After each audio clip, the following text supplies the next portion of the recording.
प्यारे विद्यार्थियों, पिछले व्याख्यान में हमने अफ़गानिस्तान और अंग्रेज़ों के जो संबंध रहे वहाँ से एक चर्चा प्रारंभ की थी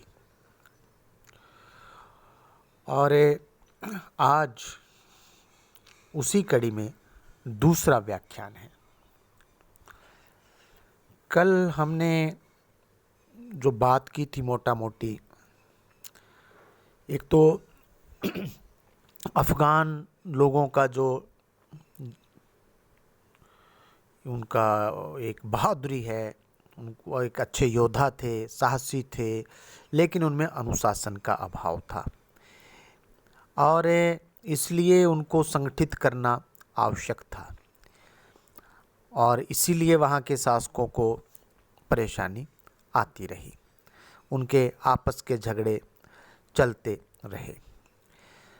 और फिर हमने बात की कि अंग्रेज अफ़गान में रुचि लेने लगे। उसका एक बड़ा कारण यह था कि अंग्रेज़ों को ऐसा लग रहा था कि रूस, सबसे पहले तो फ्रांस के बारे में लगा, नेपोलियन के बारे में, कि कहीं वो उस रास्ते से ब्रिटिश जो यहाँ साम्राज्य स्थापित हुआ है भारत में, उस पर आक्रमण न कर दे। लेकिन 1815 में नेपोलियन का भय समाप्त हो गया, नेपोलियन पराजित कर दिया गया। उसके बाद में उनको लगा कि रूस कहीं अफ़गानिस्तान के रास्ते से ब्रिटिश भारत में प्रवेश कर ले। तो इन कारणों से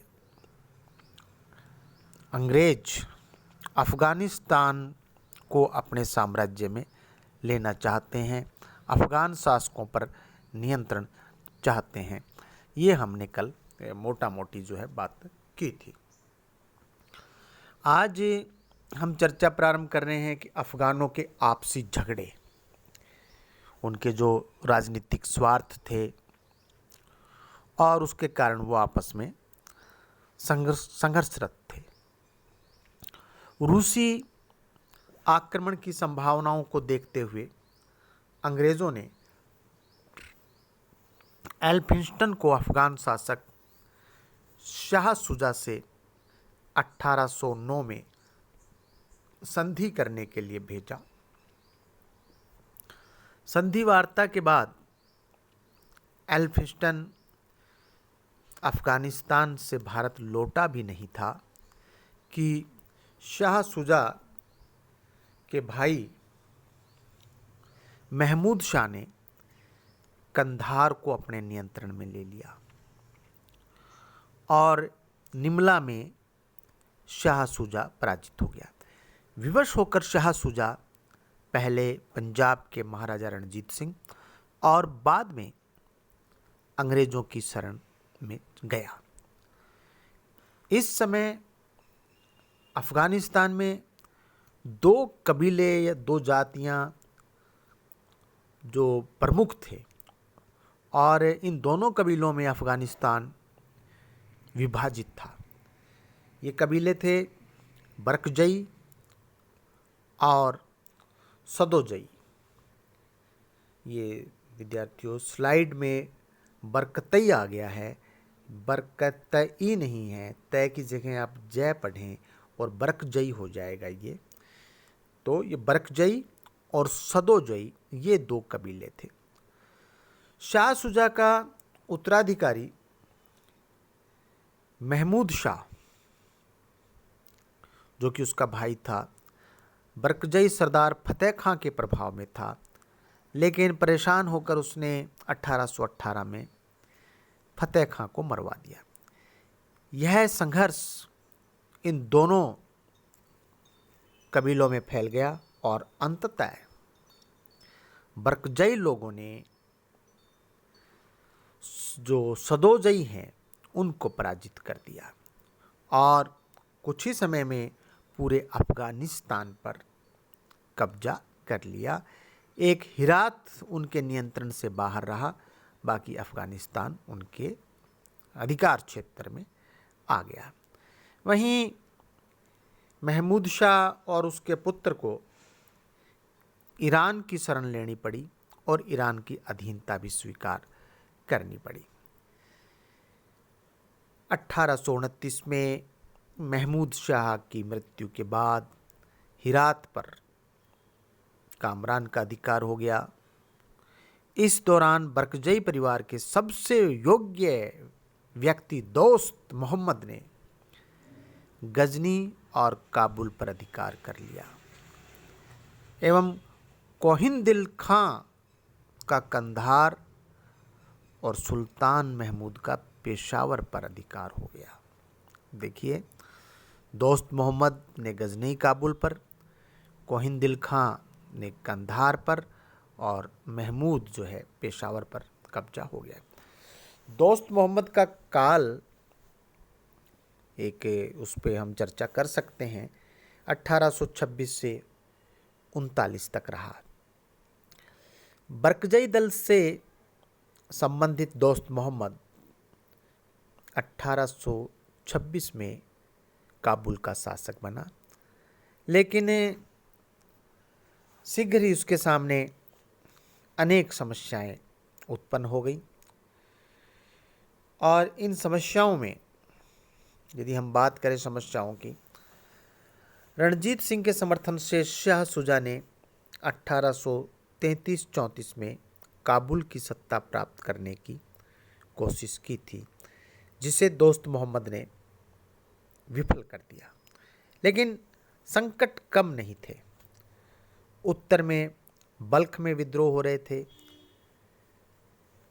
दक्षिण स्थित कंधार में उसका भाई भी उसका विरोधी था, पूर्व में हम पहले बात कर चुके हैं रणजीत सिंह ने पेशावर पर अधिकार कर लिया था और हिरात में कामरान का कब्जा था।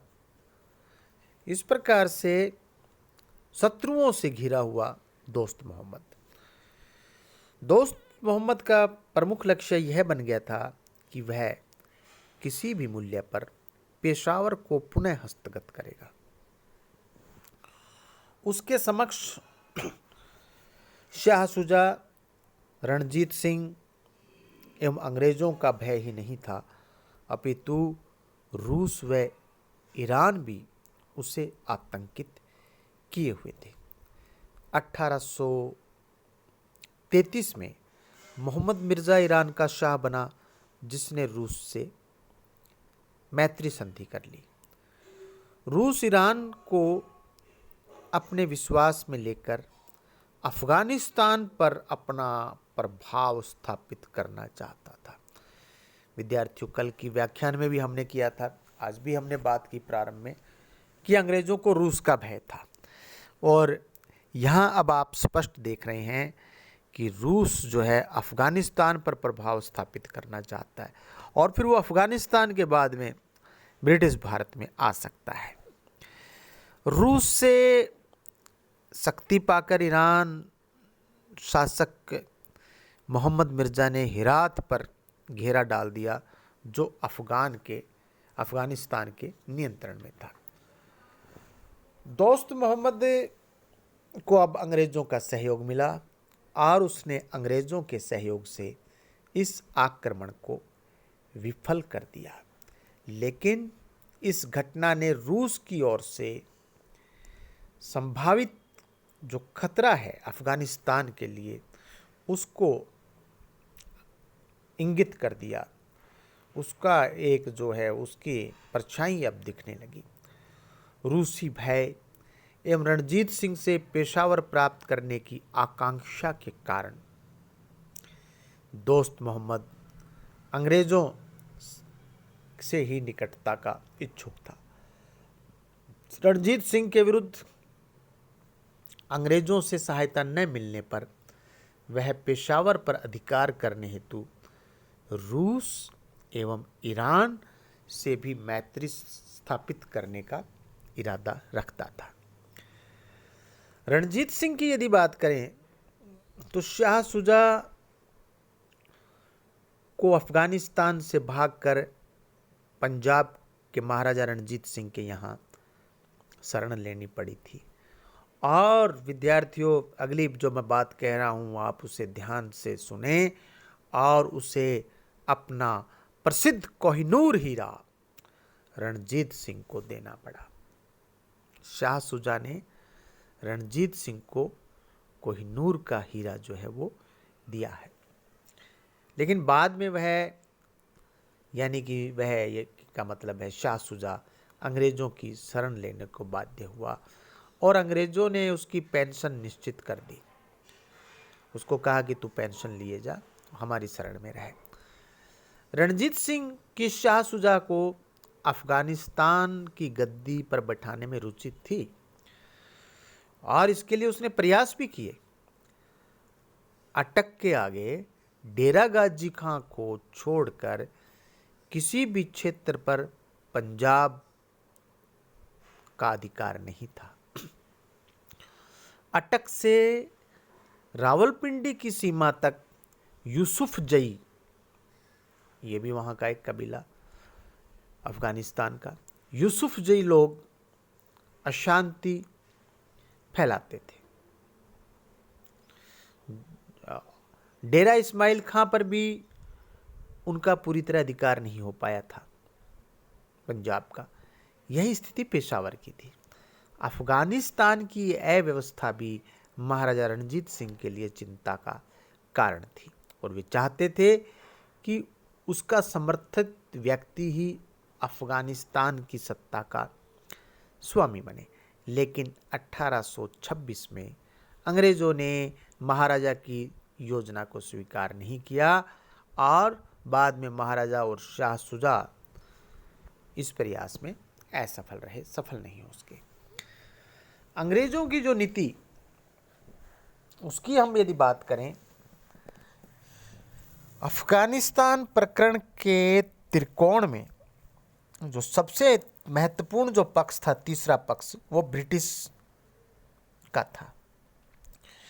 अफगानिस्तान में जब यह घटना चक्कर चल रहा था, ऑकलैंड गवर्नर जनरल बनकर भारत आया 1836 में, जो कि 1842 तक रहा। दोस्त मोहम्मद ने मई में उसे बधाई पत्र भेजा एवं सिखों एवं ईरान के विरुद्ध ब्रिटिश सहायता की उसने कामना की। जवाब में ऑकलैंड ने लिखा कि मित्र, तुम्हें ज्ञात है कि ब्रिटिश सरकार की यह नीति स्वतंत्र राज्यों की गतिविधियों में हस्तक्षेप की नहीं है। तो वो एक ऑकलैंड ने उसको ये जवाब दे दिया। दोस्त मोहम्मद ने अपनी समस्याओं के समाधान के लिए एक और ईरान के शाह से मैत्री स्थापित करने की योजना बनाई और अंग्रेज़ों के साथ भी वो कोशिश करता है, जिसे एक कूटनीतिक चाल की संज्ञा दी जा सकती है। दूसरी ओर उसने अपने पुत्र अकबर खां के नेतृत्व में एक सेना सिखों के विरुद्ध भेजी, जिससे पेशावर पुनः प्राप्त किया जा सके, लेकिन उसका यह जो अभियान है वो सफल नहीं रहा। अब अंग्रेज़ों का जो एक बर्न्स मिशन है उसकी हम चर्चा करेंगे। वो जिन दिनों की हम बात कर रहे हैं, आंग्ल रूसी संबंधों में कटुता चल रही थी। मध्य पूर्व में बढ़ती हुई रूसी महत्वाकांक्षा तथा पामर्स्टन की रूस विरोधी नीति इसके मूल आधार थे। गृह सरकार ने इस ओर ध्यान दिए जाने के निर्देश दिए। वहाँ से इंग्लैंड से निर्देश आए, जिससे रूसी विस्तारवाद पर रोक लगाई जा सके। विदेश मंत्री जो कि इंग्लैंड का था, पामर्स्टन की स्पष्ट धारणा थी कि रूसी प्रभाव को सीमित करने के लिए अफगानिस्तान में ब्रिटिश वर्चस्व स्थापित किया जाना चाहिए। नवंबर 1836 में ऑकलैंड जो कि गवर्नर जनरल था, ने अपना एक दूत जिसका नाम अलेक्जेंडर बर्न्स को बंबई से काबुल भेजा। यह एक व्यापारिक शिष्टमंडल के रूप में गया,